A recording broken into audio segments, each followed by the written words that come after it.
Do I think this is the sex scandal that will bring down the Trump presidency? No, I don't. The cascade into the open of documents and photos from the Epstein files has become a flood.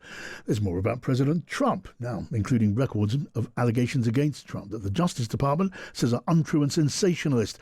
And there's a lot more to come. We will get you up to date. And while we're about it, let's also catch up on the president's announcement that he's ordering a new generation of powerful warships. He's naming them, and there's no prizes for guessing after himself. And a little later, what must Christmas and the build-up to Christmas Day feel like on the front line in Ukraine? We're going to find out, because Maxim Tucker of The Times is there, and he's going to be joining us on the show. And Tim Marshall, the man who has guided us through so much in the world affairs, global events this year, he's going to be here to look ahead to another big 12 months and back on the last 12. Whatever you want to ask Tim, please do so. Send me a text, 87222, start with the word Times, or a tweet to @TimesRadio. First thing, let's cross to the United States. Thousands more documents relating to Jeffrey Epstein have now been released, and we can talk to George Grylls, the Washington correspondent at The Times. Hello to you, George. Good afternoon. Hi. So there's another load of documents from the Epstein files. What's been leaping out for you, George? Well, there's two things really. One is around Prince Andrew. There has been quite a lot of revelations surrounding his relationship with Ghislaine Maxwell.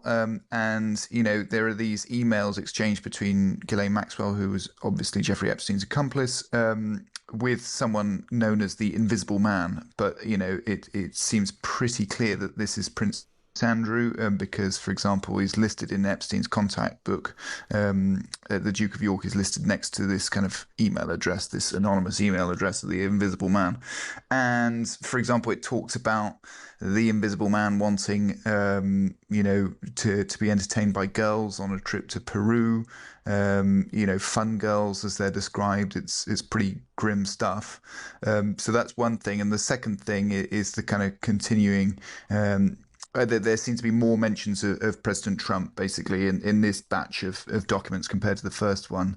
And in particular, there's a kind of quite disturbing letter that we knew about before but had never been published, which was sent, apparently, by Jeffrey Epstein just before he committed suicide to Larry Nassar. Now, you may recognize the name. He was the kind of team doctor for the US gymnastics team, and he was convicted of sexually abusing kind of young athletes. You know, Simone Biles, the kind of famous gymnast, was one of those who accused him of sexual abuse.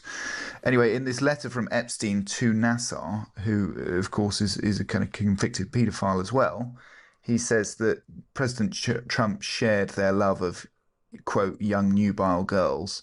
This is, you know, one of a few references to Trump, but probably the most eye-catching. Now, the Department of Justice has kind of come back and said that the Epstein files contain untrue and sensationalist claims made about Trump right before the 2020 election. And that reference then by the Justice Department to claims they say were false and untrue, sensations, that's the reference, is it, to the to that known? It's not clear. I mean, it's so murky, and it's been released in such a kind of haphazard fashion that it is hard to work out. But I think what they're getting at there is there's a number of tips submitted to the FBI in like October 2020, so just before that election, where, you know, they do read like the kind of conjectures of a fantasist talking about conversations that a limousine driver overheard Trump, where he's kind of admitting various wrongdoings. That they seem pretty spurious. I think that's what the Department of Justice is batting away when they say it's untrue and sensationalist. But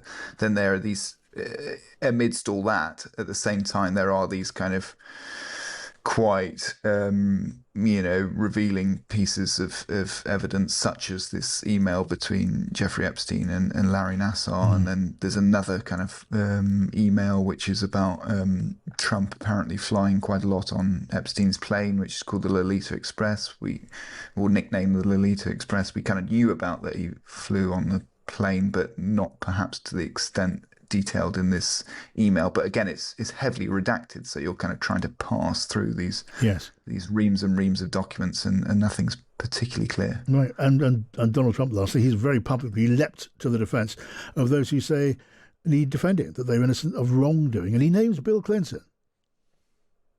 Yeah, he did. Yeah, last night he kind of interrupted his long winter break in Mar-a-Lago to kind of announce this new type of warship, and he took questions on Epstein, and yeah, he kind of defended Clinton, which was a bit of a turn up for the books, but it seemed clear that he was kind of saying, why are we so focused on the Epstein files? We need to celebrate Republican successes, which, to be fair, is the line that he's been going with for what, 6 months now, probably since people, congressmen on Capitol Hill first tried to kind of force the release of these files. Right, George Grylls of the Times in Washington. Thank you, George. Now, welcome to the programme, Jeff Cabaservice, who's the author of Conservatism and the Republican Party, What Everyone Needs to Know.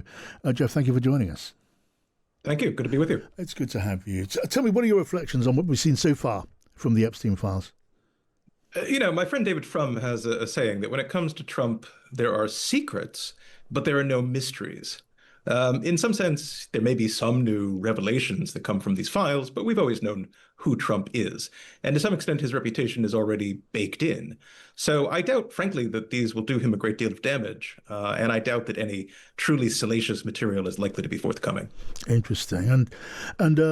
Well, then, I mean, I wonder how, in your own mind, when you think about it, how do you account for the way that the president has been so stout in resisting the publication of these papers and these files? He did sign the legislation which forced the publication in the end, but that was after talking down the need to do that, the case for doing that, calling it all a hoax and a diversion. And finally, of course, we get to where we are. But how do you account for the way that he's handled it so far? Well, Trump did have this personal history with Jeffrey Epstein. Some have said that Epstein might have been Trump's only real friend, and vice versa. And clearly they bonded over the conquest of women and boasting about it to each other and perhaps even daring one another to see who could go farther. So it reflects quite poorly on Trump, the whole Epstein saga. On the other hand, it seems that Epstein was somebody who was really skilled at working his way into many different circles, not all of which would have been exclusively Republican by any means. So I think there's perhaps a feeling on Trump's part that this is a distraction from making America great again, and he would like people to move on to reflecting on the glories that he has brought. But nonetheless, it won't go away because it's too compelling of an issue to Trump's populist base. Yes. This is why he broke with figures like Marjorie Taylor Greene. They see this as a perfect metaphor for abuse of small and powerless people by the rich and powerful and unaccountable. Well, as you say, it certainly shows no sign of going away now. More papers have to come out. This is going to keep on rolling, and Donald Trump's critics are going to keep on suggesting there's something being hidden, covered up, redacted.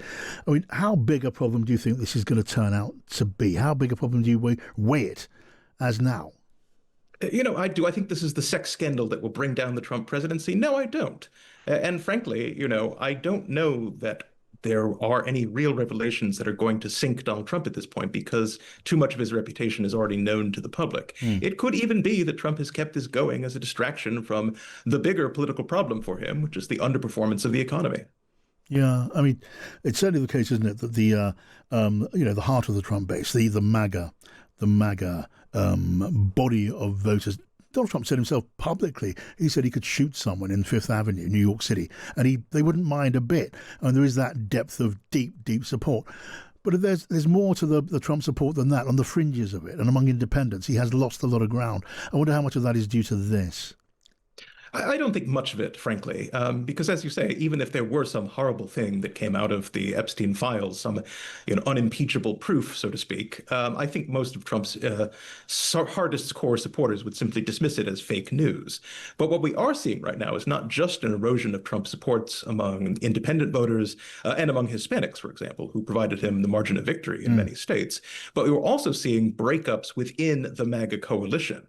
And kind of old, long-buried divisions now starting to appear as Donald Trump begins to appear as perhaps a lame duck, as someone who won't be around forever. And you're starting to see new issues or old issues that have been buried now starting to come to the surface. Does the apparently impending status of being a lame duck, does that help to account for the president seeking to erect monuments to himself here, there, and everywhere? the east wing of the White House, renaming the Kennedy Center, which was, after all, a national monument to a revered president. He's put his own name ahead of Robert F. Kennedy, and now he's naming a new generation of warships, Trump-class battleships. Well, I think all of this is true. Donald Trump has an ego that's difficult to fit inside the White House, even with the new and expanded ballroom. But I think more to the point, this is actually a reflection of what goes on within his administration more than Trump's own actions. You can choose your metaphor from authoritarian regimes of the past, call it working toward the leader. Some small cog wishes to become a large cog, comes up with something that he thinks will be flattering to the great leader, Yeah. such as renaming the Kennedy Center in honor of this president, and puts it forward. And if the leader looks on this proposal with favor, then he will make it become so. On the other hand, the Trump class is a bit different. There, it's something which I think sober military people have conceived the idea of this new class of battleships as being in the national interest. On the other hand, how to make it happen? Well, you bring forward this gift of flattery. We'll name them after Donald Trump. That will mean it'll become an issue to him. And furthermore, if there's a failure to deliver these ships according to specs and on time, then that might reflect badly on Trump himself. And therefore, it's possible to get these things through the bureaucracy in a way that hasn't. Trump doesn't care at all that the Zumwalt class of ships have been stalled for 4 decades, but he might care if the Donald Trump ships become an embarrassment. Interesting take, Jeff Cabasovas. Thank you so much for joining us. Pleasure to talk to you as always.